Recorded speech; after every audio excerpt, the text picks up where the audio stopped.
Bienvenidos a Misterios Desvelados. El día de hoy les traigo un caso bastante interesante sobre un chico que trabaja en una morgue y él jura que los muertos hablan con él y le dicen cómo murieron. El caso es bastante aterrador. Ve el video completo si te atreves. Si tienes algún caso similar, envíamelo a mi correo, que te dejaré en la descripción del video. Más adelante, estará saliendo en futuros videos. Recuerden suscribirse a mi canal. Ayúdame a llegar a los 500 suscriptores. Te lo estaré agradeciendo bastante. Sin más que decir, vamos con la historia. Historia número 1. Trabajo en una morgue. Los muertos me cuentan cómo murieron. ¿Cómo explico mi trabajo? Imagina que trabajas en una tienda de conveniencia y los refrescos en el refrigerador empiezan a hablarte. Es más o menos así. Sí, creo que eso lo resume todo. Pero en lugar de un cajero, soy asistente de la morgue. Trabajo en una morgue debajo de un hospital, y hace unos meses los cadáveres comenzaron a hablarme. Sé que suena increíble, psicótico, desquiciado, pero sinceramente, los cadáveres sentados y derramándose.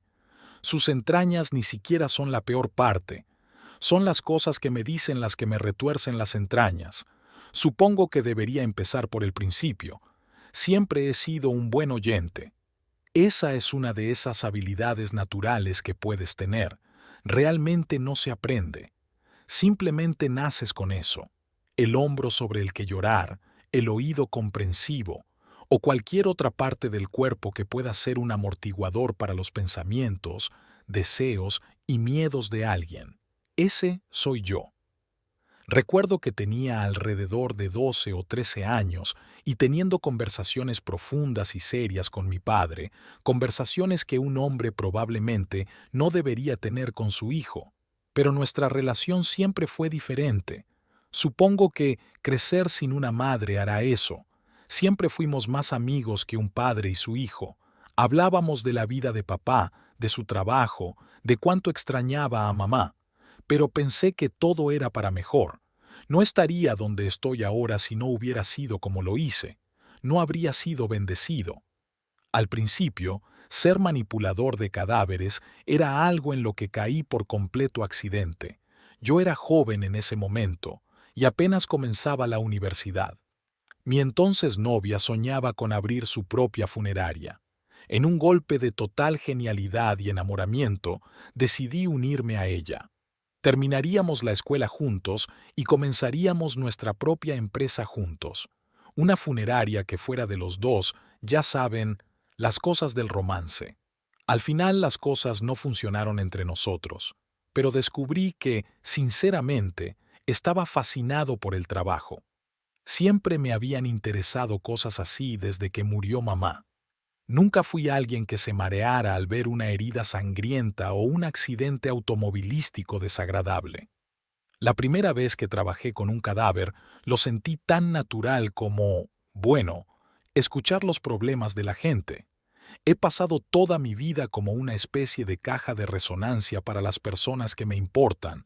Todos me cuentan sus secretos más profundos. Ni siquiera creo que soy una persona que dé los mejores consejos o que tengo la solución perfecta para cada problema. Normalmente no lo hago, si soy sincero, pero a veces la gente simplemente necesita ser escuchada.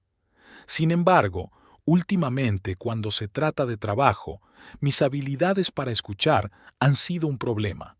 Estaba más que feliz siendo un asistente de bajo nivel. Solo quería un trabajo fácil que me permitiera desconectar mi cerebro mientras hacía girar cuerpos en la morgue.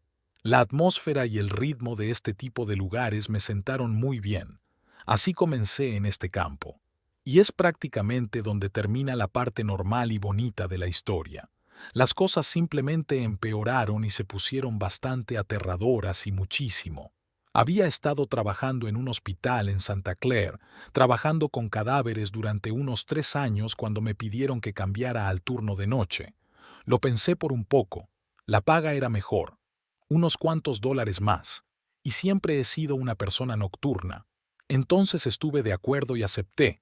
Ni siquiera tenía ninguno de los miedos o complejos típicos que esperarías.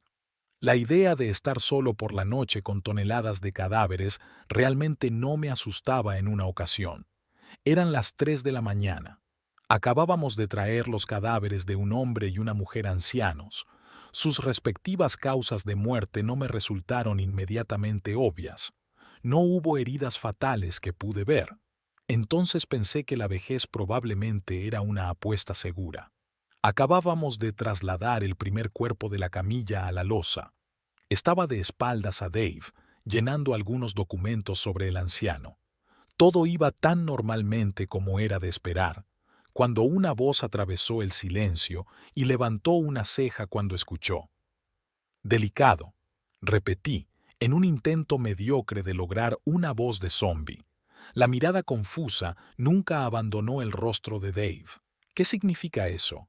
Parecía genuinamente perdido. Me reí de nuevo, un poco más hueca esta vez. ¿No acabas de decir? Me detuve antes de que pudiera terminar la pregunta. Dave puso los ojos en blanco. Sí, buena. De todos modos, escucha, necesito correr al baño. No esperó mi respuesta. Dejó su portapapeles y me dejó solo. Luego se escuchó un sonido como de huesos rompiéndose, y el leve chirrido de las ruedas de goma secas y viejas que ruedan suavemente sobre el linóleo frío. Delicado. Los pelos de la nuca se me erizaron cuando esa misma voz ronca flotaba en el aire. Sentí como si se estuviera abriendo camino entre mis oídos y mi cerebro, y venía detrás de mí, del otro cuerpo. Lentamente, volteé hacia ella. Sentí que el color desaparecía de mi rostro cuando vi lo que me esperaba detrás de mí. La muerta estaba de nuevo sentada, levantada de su garganta podrida, pero no era como si la mujer muerta estuviera hablando. Era casi como si su cuerpo fuera solo el recipiente para una voz que venía de otro lugar, como una especie de acto de ventrílocuo demente. Su boca no se movió, simplemente quedó abierta mientras la voz marchita repetía esa única palabra otra vez. Delicado. Sentí que mis rodillas se debilitaban. Gotas de sudor en mi frente. ¿Dónde diablos estaba Dave? Supongo que todavía tenía un poco de esperanza de que todo esto fuera una broma de Dave. De repente, el cadáver graznó 2 palabras. Dijo, nuestro hijo. Cerré los ojos con fuerza y sentí que mi cuerpo se estremecía de horror. Cuando los abrí, estaba en la misma habitación, bajo las mismas luces, mirando un cadáver sentado con la boca bien abierta. Luego se escuchó un sonido espantoso, como carne mojada tirada por un desagüe. La mujer lentamente comenzó a abrir los ojos. No eran más que orbes lechosos y vacíos que miraban fijamente mi alma. De repente, giró sus rígidas piernas hacia un lado, un movimiento con el que estoy muy familiarizado. Ella seguía con esa boca abierta y podrida y esos ojos vacíos.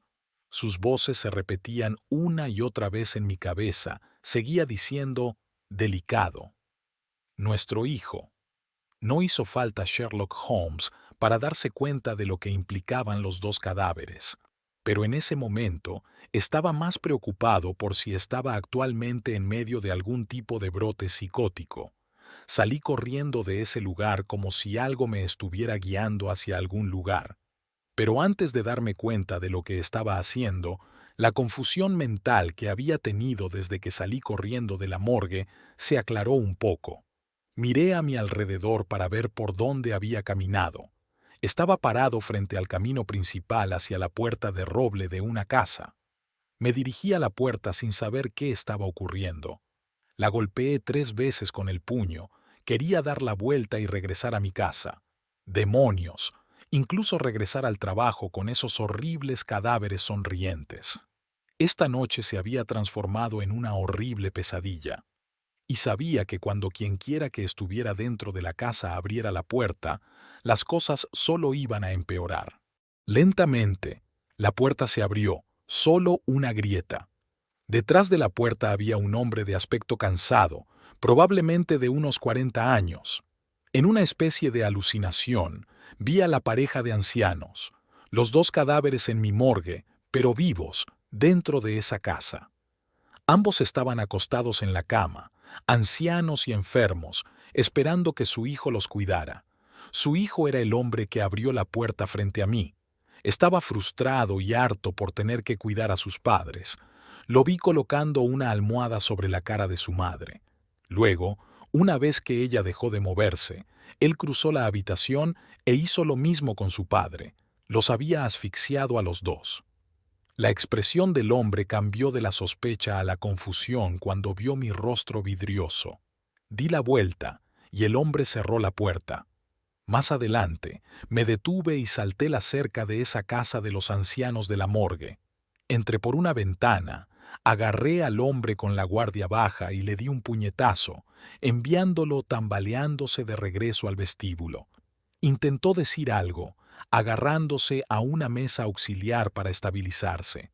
Yo no era un tipo grande, pero Killer aquí era francamente insignificante. Estaba encima de él, agarrando puñados de su cabello enmarañado antes de que pudiera detenerme. Ni siquiera sé cuándo comencé a levantar los puños hacia arriba y hacia abajo, golpeando su cráneo contra el suelo una y otra vez. Al principio, entre los golpes húmedos, pude oírlo preguntar quién me había enviado a matarlo, salpicando mis brazos y mi cara de rojo. Finalmente, solté mi agarre como de tornillo de banco sobre el cabello del hombre. Su cráneo fracturado cayó al charco de sangre con un ruido sordo. De repente, volví a tener el control de mi cuerpo. Me tambaleé hacia atrás, apoyándome contra la pared. Todo lo que podía hacer era sentarme y mirar lo que había hecho. ¿Qué había hecho? Estaba mirando a un hombre muerto al que acababa de matar a golpes con mis propias manos. En la oscuridad de aquella casa estaba la pareja de ancianos. Fueron los dos cadáveres podridos los que me enviaron a esta misión. Estaban aquí, de pie sobre el cuerpo de su hijo. Una sonrisa demasiado amplia aún se extendía por el rostro de la mujer, mientras el rostro del hombre permanecía en blanco. Ambos me miraron mientras una niebla negra comenzaba a derramarse de la boca abierta y ensangrentada de su hijo muerto. Lo vi elevarse en pequeños mechones y eventualmente convertirse en una neblina negra de muerte. En este punto, asumiría que todo esto que acababa de pasar era como estar clínicamente loco. De repente, una mano salió de la oscuridad. Esta mano era fácilmente 5 veces más grande que mi propia cabeza. Estaba unida a un brazo huesudo que parecía extenderse hacia la oscuridad. Los dedos terminaban en garras afiladas, y los propios huesos parecían secos y podridos, como si esta cosa, fuera lo que fuera, hubiera existido durante siglos. Volvió a tener control sobre mí mismo. Me levanté y salí corriendo de la casa, dirigiéndome directamente a mi auto. Conduje a casa lo más rápido que pude. Llamaría al trabajo mañana y encontraría alguna excusa por la que me fui temprano. Pero ¿qué importaba de todos modos? Estaba seguro de que la policía me despertaría a mitad de la madrugada y me arrestaría por un asesinato. Durante todo el viaje a casa, estuve confuso entre querer olvidar y saber toda la verdad de lo que acababa de suceder exactamente. ¿Me habían puesto a corregir algún tipo de error universal? Me estremecí al recordar esa enorme garra esquelética que emergía de la oscuridad. Varios años de ser un buen empleado me habían ganado cierta buena conducta con la gerencia. Al día siguiente, después de que terminé mi turno, estaban más preocupados por mi bienestar que por cualquier otra cosa. Rápidamente inventé alguna excusa acerca de una intoxicación alimentaria y me disculpé por haberme escapado. Debería haber pedido quedarme en casa esa noche. Debería haber querido dejar el maldito trabajo, pero en cambio, les dije que estaría allí esa noche y no estaba prestando atención. Supuse que sospechaba un poco de mi historia. No es que me importara mucho. Sorprendentemente, el turno fue bastante normal durante las primeras horas. Completamos algunos trámites, preparamos los cuerpos y registramos a los pacientes que habían muerto arriba. Pero esa sensación de que algo estaba a punto de suceder todavía flotaba sobre mi cabeza toda la noche. Estaba limpiando profundamente algunas de las herramientas cuando finalmente lo escuché. Otra voz ronca resonó en la morgue. Esta voz dijo, matado. Esta vez hice un trabajo superficial. La voz debía provenir de uno de estos cuerpos. Sabía que aquí era donde encontraría el cuerpo gritando para ser escuchado. Sentí que esa misma fuerza tomaba control de mí. Realmente ya no tenía el control de mis acciones y de mi cuerpo, pero esta vez me sentí mucho más tranquilo al respecto. Instantáneamente me sentí atraído por un gabinete específico para ver los antecedentes y dictámenes del cuerpo. Fue un caso bastante desagradable. Un chico joven de mi edad cuyo rostro había sido casi destrozado por la mitad. Se determinó que fue un accidente laboral, seguro, en las cuchillas expuestas de una cortadora de césped que había estado reparando. Básicamente, su boca había sido separada del resto de su rostro. Profundos cortes rojos le comieron el cuello y las mejillas directamente debajo de esos ojos muy abiertos y aterrorizados. Mientras miraba su rostro destrozado, su mandíbula comenzó a temblar. Las dos mitades caídas de su rostro se separaron, exponiendo sus dientes astillados y lo que quedaba de su lengua. Delicado, susurró en voz baja. Apenas pude entenderlo. Lo miré a los ojos. Luego asintió mientras me sacudía el polvo y vi a un hombre corpulento de mediana edad durmiendo en un sillón reclinable. En una mano sostenía una cerveza medio vacía. Nuevamente tuve una visión. Lo vi parado detrás del hombre muerto durante el trabajo. Una mueca retorcida de rabia apareció en su rostro mientras el hombre muerto trabajaba en la cortadora de césped. Pronto, volvió a poner en marcha las palas. Se secó el sudor de la frente y sonrió con satisfacción cuando el cortacésped volvió a arrancar después de repararlo. De repente, el hombre gordo lo empujó de cara hacia las cuchillas. Le cortaron en su cuello. Una y otra vez, hasta que dejó de moverse y jadear. Di un paso atrás y esperé. La habitación quedó a oscuras. El tipo gordo apareció y estaba reparando unas aspas de la cortadora de césped. Yo seguía sin tener voluntad propia, así que me acerqué y encendí la cortadora de césped. El tipo gordo quedó rebanado todo de la cara en ese momento. Apareció el hombre de la morgue, el de la cara cortada, dándome la misma mirada de gratitud. Le sonreí. La figura de humo brumoso se elevó de la boca del gordo. Todavía no estoy completamente seguro de qué es. Su esencia, su alma o su crimen, pero en ambos casos vi esa espesa nube salir de los cuerpos, tal vez una manifestación del mal que había hecho. Entonces, desde la oscuridad, apareció la mano. Ese brazo huesudo en todos los casos salía y se llevaba el humo brumoso que salía de las personas asesinadas. Hasta el día de hoy, sigo pasando todos los días por lo mismo. No sé si es un don o una maldición. Muchos dirán que estoy loco y unos pocos me creerán de verdad, pero para mí esto es una realidad, aunque es muy aterrador pasar por esto. Y bien, amigos, ¿qué les pareció esta historia de terror? ¿Qué harían ustedes si se encontraran en la misma situación? Déjenlo en la caja de comentarios. Suscríbanse y activen la campana de notificaciones. Sin más que decir, nos vemos en el siguiente video. Hasta la próxima.